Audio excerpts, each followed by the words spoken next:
What is going on, everybody? Jagan here, and today I'll be bringing you guys a different kind of discussion video. I got my guy Fiji with me. What's going on, bro? What's going on, people? We ready to talk about, the greatest topic of Wano so far. Yo, the greatest. Definitely the most polarizing topic. The most Man, polarizing. yeah, this is the best topic in fiction as far as I'm concerned. I don't care what you guys have to say, but Hey, yeah, basically, we are going to be addressing some of the main arguments that go against the Zoro killing Kaido theory today, and we'll pretty much be switching off, countering various points. It won't be a full-on theory video, but I'll still be including the corresponding evidence and panels here that will just help support our arguments.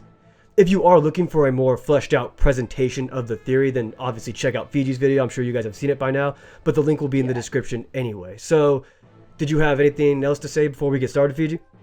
Not necessarily, but at the end of that video, 40-minute video, I said that it was literally impossible for me to include everything pertaining to the theory, because what I did there was provide the sufficient evidence that supports the theory, but I wasn't able to, counter the common counter arguments. And that's the purpose of today's video, because obviously such a massive theory like that, proposing something so dramatically different to what we've had for 990 chapters, it's gonna cause a lot of, just is going to cause a lot of different ideas and perspectives. A lot of people are going to disagree with it, and these are where the counter arguments come from. So this is where we're going to be able to actually go through each of these. And I actually made a community post on my channel a few weeks back where I asked guys, what's your main issues with the theory? And that is where these points are coming from. So if you gave your points under that community thread and you came here from there, then this should be where I answer those counter arguments. Yep. Okay, so without further ado, I'm going to get us started with this video, and the first counter argument we're going to address is actually pretty much the Eustace Kid argument in general, because some people do fundamentally agree that killing is not within Luffy's character, so therefore Kid, his rival, is going to deal the finishing blow. And to me, that doesn't make a whole lot of narrative sense, because one, Wano is a nation that needs to be saved, right? Whoever saves Wano is going to be known as a hero who saved their land from the tyranny of Kaido. That narrative is unavoidable for whoever successfully defeats and kills him. Being a savior is not something that's within Kid's character. He's fighting Kaido because of a personal grudge. He's not able to relate to the struggles and hardships that the citizens have gone through. And Act 1 and 2 kind of establishes that for the Straw Hats, right? They learn and they sympathize with Wano. There's also a reason why the first thing that happened on Onigashima with Luffy and Zoro was them getting pissed off at the Beast Pirates, wasting the Oshiruko because they knew some areas of Wano were extremely deprived of quality food. The Straw Hats are fighting for just a way better cause in general, a cause that they can relate to, a connection with the Kozuki clan that has been built up for so many arcs. And another thing that kind of emphasizes that Luffy and Zoro will be the most likely to take him down, in my opinion, is just the implied key to taking Kaido down, which is, the advanced levels of armament haki. Luffy thinks he can damage him through this. And the only two characters that he gave training in armament haki to before the raid were Luffy and Zoro. Both of their training was displayed in a very similar way, depicting both of their outward flow of haki with that very similar smoke they had.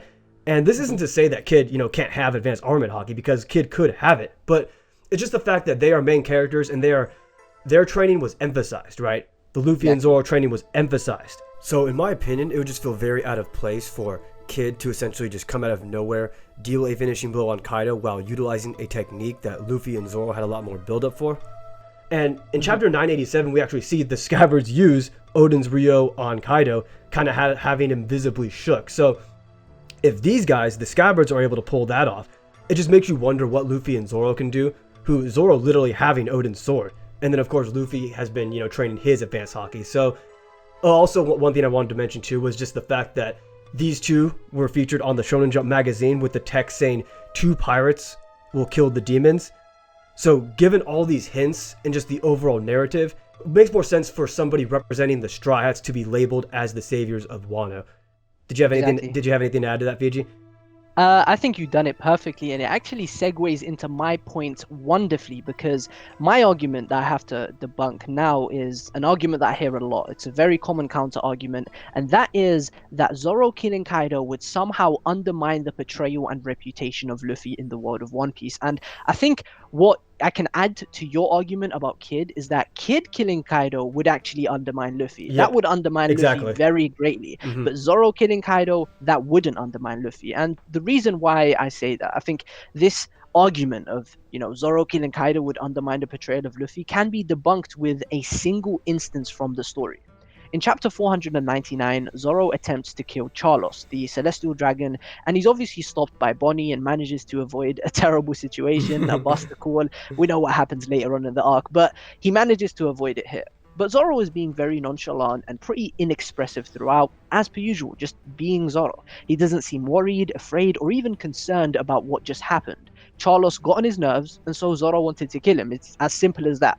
But Hawkins, Beige, Apu, Arouge, they're all looking in on this encounter as basically the audience of this scene, and they're all making comments about what's going on. Hawkins is saying that he knew Zoro would be safe, Beige calls Zoro crazy, Apu says that Zoro must be incredibly bloodthirsty, and Arouge says his captain must be something else. What Arouge says is easily the most important thing here, because he says, I'm quoting this, he says, he is only the first mate. Yep. His captain must be something else. This is direct proof that whatever Zoro accomplishes in the world of One Piece serves as an indirect accomplishment for Luffy, considering Luffy is his captain. At the end of the day, Zoro is Luffy's subordinate, which by proxy means that whatever he does indirectly affects Luffy's reputation. If he does something negative, it's going to negatively affect Luffy, and if he does something positive, it's going to affect Luffy positively. This isn't just true for Zoro either, this is true for the entire crew. Every single person in the crew, whatever they accomplish is an indirect accomplishment for Luffy as his captain. So this argument of Zoro killing Kaido undermining Luffy's portrayal, I'd say it's actually the opposite. I think Zoro killing Kaido would serve to better Luffy's name. And another example that supports this is in Dressrosa, where Zoro cuts Pika. And in response to this incredible feat, Chinjao says Garp's grandson has somebody this powerful as his henchman. Again, the focus is on Luffy, and a lot of praise for Zoro's accomplishment is going to Luffy for the mere fact that Luffy is his captain. So imagine the headline of the newspaper if Zoro kills Kaido. They're going to be talking about how Luffy and Zoro, who is his subordinate, managed to kill a Yonko, and if anything, all it does is make Luffy look better. Yep. Yeah, absolutely, man. And like that kind of transitions into a point I want to piggyback off what you're saying, and that is what exactly being the Pirate King means. And Mihawk in Marineford, he said that the most dangerous ability on the sea is to turn anybody into an ally. And to me, that is the perfect embodiment of what the Pirate King actually is, right? The ability to lead and gather powerful allies. So having someone like Zoro under his belt, like you just said, in most cases, he wouldn't follow anybody, right? He's portrayed as somebody who does not follow anybody, yet he follows Luffy. And most people, I guess, look at it as a requirement for him to defeat all the Yonko personally because of his statement on Punk Hazard, but I think when you really look into it, that doesn't have to be the case. To me, it's clearly talking about in terms of status and how renowned you are. And on Dressrosa, he takes this statement even further. He says he has to whoop every Yonko and every admiral. Do you guys actually think that's going to happen? Is he going to directly defeat every admiral and every Yonko? Is Luffy going to have like a 1v1 with Shanks, Blackbeard, Kaido, right, Big Mom, and then add Akainu, Kizaru, Fujitora, and Green Bull to the equation? Come on, that isn't going to happen in One Piece. It's clear what he's talking about is from a status perspective. He's going to surpass them in the world, and by proxy, that basically means he's beating them. Right. And I think from Luffy's perspective, what he actually means by that is that he has to be involved, right? Luffy and his faction will take down most of the Yonkos and Admiral. I think a lot of people can agree with that. As long as he's involved, he's not going to care. This is the same guy. This is the same guy who agreed to assassinate Big Mom on Whole Cake Island with Beige. Like, this plan did not involve him dealing with Big Mom directly, but he still agreed to it. Of course, that plan was never going to work out because that's just shonen, right?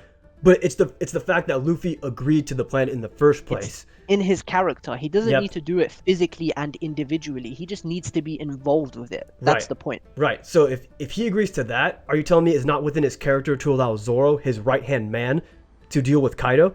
To deal the finishing blow on Kaido? And,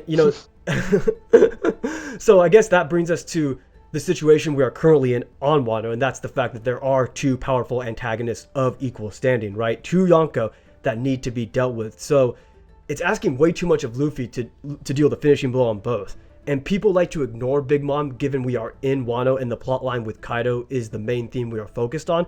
But Yeah. this is still the culmination of the Yonko saga. The buildup with Big Mom has actually been longer than Kaido, ever since Fishman Island. And on Zo, Nami ironically mentioned, I don't think this dialogue was for no reason. Nami ironically talks about how Big Mom and Kaido are separate issues. So she kind of got mad at Zoro for his take on the situation at hand. But then what happened? They ended up becoming the same issue because Big Mom followed them to Wano. And again, Luffy says in chapter 987, I'm going to defeat all of you. Kaido, Big Mom, and Orochi. Is he personally going to deal with all three and get the final blows on all three? Come on. I don't think so, man. He will be heavily involved in the Kaido and Big Mom fight because that is what has been set up in the narrative. But in my opinion, it's way more logical for Luffy to have his right hand finish off one while he has to finish off the other. As long as he is a main participant in both, as long as it is Luffy and his faction dealing with both of these Yonkos, then that will satisfy Luffy. And real quick, Morge actually does a very good video establishing why Elbaf will actually be Shanks' arc and why Big Mom will not be there. So I highly recommend you checking it out because it's very convincing. Very, very convincing. Yeah. That's an amazing video. Yeah. But yeah, I actually want to add to your point with Big Mom's relevance. If you just look at this arc, right? If you take away the Kaido, the Odin flashback, then Big Mom has more panel time and screen time than Kaido himself. She has been focused on so much. You really think she's just gonna be, she's gonna get all this focus and then be handled with in like an anticlimactic way? She's obviously being built up to be an antagonist of equal standing to Kaido. We even have the audience on scenes where it's happening in the last few chapters. We've got Beast Pirates calling Big Mom like a second Kaido, putting her on the same level as him. And you also have to appreciate the reason why it feels like Kaido is much more important in terms of like significancy and relevancy is because he hasn't had that necessary characterization, whereas Big Mom had an entire arc already. That's not her point. That's not the purpose of her role in this arc. Exactly. Her role in this arc is just to be defeated. She's going to be in this arc and be defeated, whereas Kaido, he needs to be fleshed out as a character and as an antagonist, and that's why he's getting more shine and he seems like more of a serious antagonist, and Big Mom has been, kind of thrown to the side in that aspect. But at the end of the day, they both had pretty much equal amount of focus in this arc so far. So please tell me, why do you think Big Mom is getting all this focus? Like, it's obviously clear she's going to be defeated here, and having Luffy defeat her and having Zoro defeat Kaido just seems like a very convincing narrative, and that seems like something Oda has been setting up. Absolutely. So did you want to address the next point? Yes. The next point, this is one I hear a lot. This is another very common counter-argument to the theory, is that Zoro lacks the necessary motivation to deserve such a climactic moment in this arc. They always say stuff like people like Luffy and Kid and even Momonosuke and the Scabbards have personal beef with Kaido and have more of a reason to get him back. And I'll be honest, I can completely understand this interpretation of things, especially if you're looking at it at a very superficial standpoint, because that is kind of what these motivations are. They're pretty superficial. If you look deeply into the character interactions, into the foreshadowing and build-up, it's going to become very quickly aware to you that Zoro is deeply, deeply motivated to take Kaido down too. Zoro developed a bond with Yasui in Act 2, and this is very important. People always seem to overlook this, right? He developed a bond with Yasui, and then he went on to witness the public execution of Yasui. The smile that Kaido brought to Wano had people laughing at the sight of Yasui's death. And bear in mind, this is people who wish to cry and express themselves. They want to cry, but they can't. They've been robbed of this human right by Kaido and the terrible oppression that he brings with him. So Zoro in the Flower Capital in Act 2, that is arguably the angriest we have ever seen him in the 990 chapters of One Piece so far. Seriously, he was ballistic. There's multiple panels in that chapter. And actually, like, Toei does a brilliant job of showcasing this. The anime episode, right? Episode 940 is literally titled Zoro's Fury. He is ballistic. And this leads to an interaction a few chapters later between Zoro and Hiyori, where Zoro professes his desire to avenge the death of Yasui. And the reason this interaction is of paramount importance when it comes to analyzing Zoro's motivations is because it goes against established characteristics for Zoro. In Skypiea, in an interaction with Ohm, the priest of Enel, the Ordeal of Iron, Ohm, Zoro says he doesn't fight for revenge. He doesn't like to fight with a motive. But now, in Wano, he is going against that code. And he is fighting for vengeance, which is a brilliant testament to how pissed off Zoro is. Mhm. That is how much he wants to see Kaido suffer. That's how motivated he is. He's going against things that have been established about him. Zoro professing his desire for vengeance is actually pretty hilarious because people seem to use this as supporting evidence for Zoro to fight against Orochi, right? A lot of people use this to say Zoro versus Orochi, and that honestly couldn't be further from the truth. Since we've landed on Onigashima till now, there have been 2 instances where Zoro mentions the antagonist that he's after, and in both instances, he's talking about Kaido. Yep. He doesn't care about Orochi. Not once. Chapter 980, right? Chapter 980, Zoro has a little monologue where he says he needs to be in tip-top condition for the fight against Kaido. And then in chapter 989, which came out last week, he asks Luffy to take him up with him to fight against Kaido. Why didn't Luffy stop him? Exactly, that ties into the other point. He really wants to fight against Kaido, right? It's been established. Zoro really wants to fight against Kaido. What's more important to analyze is the fact that avenging Yasui means killing Kaido. That has also been established. Yasui's literal final words are go to Onigashima and avenge your fallen liege. Mm-hmm. He spells it out for the samurai. The way to avenge Yasui is to kill Kaido. He doesn't say go to the flower capital where Orochi is based. He says go to Onigashima, and that's where Kaido is based. I feel like that is more than sufficient evidence to support this, the notion that Zoro has a lot of motivation to fight and kill Kaido. And if you want even more, there's another moment we can refer to, right? Hiyori begs and pleads Zoro and Kawamatsu. She asks them, please find a way to protect Wano. So he's had this moment with the damsel in distress of this arc, very similarly to arcs in the past where Vivi asks Luffy to beat up Crocodile, or Exactly. Rebecca has asked Luffy to, well, she hasn't asked, I don't know if she directly asked him, but she expressed her want to see Doflamingo go down, and Luffy went ahead and done it. And even in Fishman Island, Shirahoshi wanted Hody to go down, and Luffy dealt with that. But this time, Zoro had that moment with the damsel in distress of this arc. Hiyori asked Zoro to save Wano. I think that's for a reason, guys. I don't think Oda is doing this that's very for unique, no reason. for sure. Yeah, And it's never happened in the past. Also, to further add to your point, is that in chapter 986, you actually have Shinobu emphasize the idea that vanquishing Orochi would not do anything. Exactly, Odin knew that he had to go directly to Kaido or else he can't save Wano. Exactly. So, you have Shinobu, one of the scabbards, further emphasizing this point. Like, it's pretty obvious that Zoro's motivation does not rely within Orochi. Okay, so I guess that will lead us into our next point, and I'm going to address the idea of Zoro already slaying a dragon on Punk Hazard. Some people think that is the parallel that he fulfills with Ryuma. And then for the people who do acknowledge this, they still question further, why does this dragon he has to slay be Kaido? Like, why does the legend of the dragon have to be Kaido? And first, let's just take a look at One Piece Magazine 6 and what it actually says. The magazine says, Ryuma cut down a Western dragon with his sword. And it already emphasizes that Zoro replicated this feat on Punk Hazard with Shusui. It already talks about that. What it's emphasizing is the idea of creating a new legend of slaying an Eastern dragon. Literally saying word for word that the Straw Hats are now in Ryuma's homeland of Wano to take down Kaido. And that a new legend of slaying an Eastern dragon might be born. Kaido is the only Eastern dragon on Wano. Orochi is technically a serpent, a snake, right? Kin is a pteranodon, and I know that I guess these can technically be translated as dragons, but they are not Eastern dragons in the traditional sense, right? And also, you have to look at what it says directly. It says creating a legend from. Kaido is the only one of those options who would be strong enough and prominent enough to warrant creating a legend from. Kin is a strong guy. He's a strong guy, of course, but I've never heard of creating a legend from taking down a Yonko commander. And, Orochi is honestly just flat out weak. Like, I'm just going to say it. He's weak. He's a figurehead.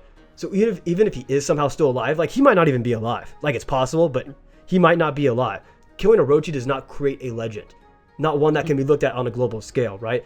That is not something that anywhere near lives up to the hype of previous greats like Odin and Ryuma and Wano. And I guess that leads me into another point, and that's, I kind of wanted to address the fact that Zoro needs to leave Wano with accomplishments similar to those previous great swordsmen. And I'd honestly argue that the feat he has to be even greater or perceived as greater by the world based on the common trend of the current generation surpassing them and accomplishing what the previous gen could not. So some people suggest that the parallels he shares with these characters aren't significant, and I have to strongly disagree with that. I'll brush over some of the points, but check out Fiji's video. I'll have it in the description. There's actually timestamps too if you want to look at the exact Ryuma and Oden parallels. He does a great job giving a detailed explanation of how many there actually are. So first, let's talk about monsters, right? Ryuma and monsters, where Oda said that the reasoning for creating this one-shot, he simply wanted to draw a dragon being slayed in a double spread. So given that motivation, it's very likely Oda's plans for Wano include the Japanese-themed character replicating the same, especially considering Zoro's design is literally based off the character Ryuma. Why would Oda not give his main swordsman a similar feat? A character that he's inspired by, looks like, and is very heavily implied to be of the same clan as well. Ryuma's legend is constantly mentioned in front of Zoro as well. This isn't just basing it off the one-shot monsters. Ryuma has been re-established into the story of One Piece. You have Gyakumaru mentioning Ryuma's legacy in front of Zoro on Wano, and then you also have it being mentioned in Thriller Bark, which eventually led to Zoro fighting Ryuma and obtaining his sword. And then when it comes to Oden, the theme of surpassing the previous gen is further emphasized because Hitetsu literally suggests to Zoro that he can possibly accomplish what Oden could not, and that's to forge Emma Black. Why would Hitetsu say this to a random guy? Like, that's kind of wild. He's literally like, oh, I think you can surpass Oden. You can forge this blade black.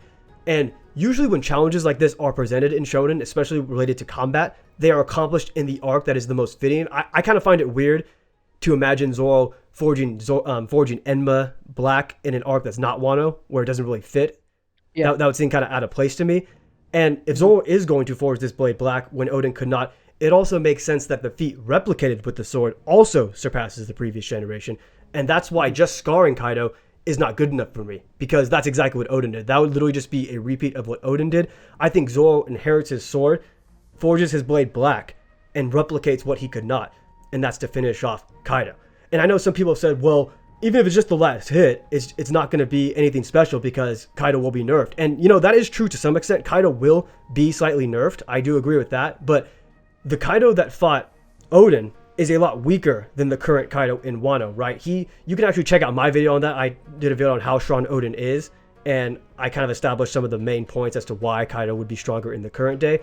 But yeah, Kaido is a lot stronger, so it can still be, even if you want to say Kaido is nerfed, or of course Zoro's not going to one-on-one him completely because Kaido is just like ridiculous, but it can still be, it can still be. Nobody is saying that. No. But playing a massive role in the Kaido fight and then eventually slaying him will still be looked upon as a very noteworthy feat comparable to the likes of Ryuma and Oden, even if he's slightly nerfed from previous battles. Did you have anything to add to that, Fiji? I feel like we've basically covered mainly everything, but there's always going to be more counter arguments, right? Right, of course. You will never run out of counter arguments to a theory. So I want to address one that I do see quite a lot, and that's the fact that Zoro doesn't kill and the Straw Hats don't kill. That's something a lot of people seem to believe, and I'll be honest, I can see you believing this if you're not like really paying attention, because Oda is very subtle with this kind of thing. Exactly. And he doesn't always make it 100% clear, but Zoro has actually killed. He killed Mr. Seven of Baroque Works, that's confirmed. Daz Bones and Miss Doublefinger say this to him in Alabasta. He's also killed, presumably, 100 bounty hunters in Whiskey Peak. Whether or not he killed every single one of them is a bit vague, because the girl, the pink-haired girl, I think her name was Miss Monday. Yeah, she appeared on a cover story. So he didn't kill every single one of them, but it is said in the story that Zoro killed the bounty hunters in Whiskey Peak. And another moment, a bit more recent, is actually in Wano, the magistrate, right at the start of Wano, where he uses the seppuku blade to slice the magistrate and cut the building in half. It's actually confirmed that he killed that magistrate. Obviously, some translations are a bit iffy and it isn't outright clear, but the magistrate is nowhere to be seen, and the anime keeps saying that Zoro is the magistrate killer and keeps painting him in this light. So I think it's fair to say that somebody like Kaido, who I've already established in the other video, which you can check, it'll probably be in the description, needs to die. Because I think we can all agree, well, not all of us, because some people do disagree. If you see Mr. Morge's video on that, I suggest you go check that out, because he, brings an interesting perspective to the whole Kaido dying thing. But the way I see it, right, with Kaido, is he has been established as somebody that cannot be captured and imprisoned. And if we're going to truly free Wano, the best way to do this is to get rid of him permanently, because if you Exactly. don't get rid of him permanently, he's just going to keep coming back. So if you can't get rid of him permanently by capturing and imprisoning him, the only other possible way to do that is to kill him. And that's basically what I explained in my video, which I suggest you check out. So I do think this whole argument of Zoro not killing anybody in the past is pretty weak, but I do get where it comes from. So I guess we're just going to have to wait and see. For sure. Yeah. And I know I didn't elaborate that much on the Odin and Ryuma parallels, but there's actually a lot. So I think it's very like weird when people just try to discredit his relationship to those characters. Like, I highly suggest you check out Fiji's video in that specific section. There is a lot more than you would expect that's very subtle, that really really support this argument. Yeah. Okay, I think that's gonna do it for us. Definitely let me know what you guys think of this. I know it's a different kind of video, more of like a kind of like we usually do the podcast if you guys are checking that out weekly, but this is kind of more like a, I guess, half video, half podcast where we show our evidence, but it's more of just a kind of a free-flowing discussion. So definitely let me know what you guys think and if we convince you, or if you can think of any other counter arguments. I'm more than willing to listen. I love talking about this. It's fun. Yeah, that dude. It's just gonna make it be so much more exciting whether or not it happens. Like towards the end of Wano. Exactly, man. Like, I mean, yeah. At the end of the day, even if like we are wrong about this, I definitely think this is a very logical and plausible argument. That's kind of the main issue for me, man. It's like when people are just like so eager to dismiss the theory just because it's Zoro related, and we know how like toxic Zoro conversations in general can get. Yeah. But you can't deny that there is evidence for this. So I appreciate you guys checking this video out. I'm Jagan. This is Fiji. Thanks for pulling up, man. Thanks for having me, man. And if you guys would like to see more collabs between me and Jagan, just let us know if you want to just like discuss a specific topic in a video rather than the podcast, because we already have the podcast. So if you even want to see some topics discussed on the podcast, give us your suggestions, man, because I plan to make more content with Jagan in the future. Yeah, for sure. All right, thanks again, guys. I'll see you guys next time.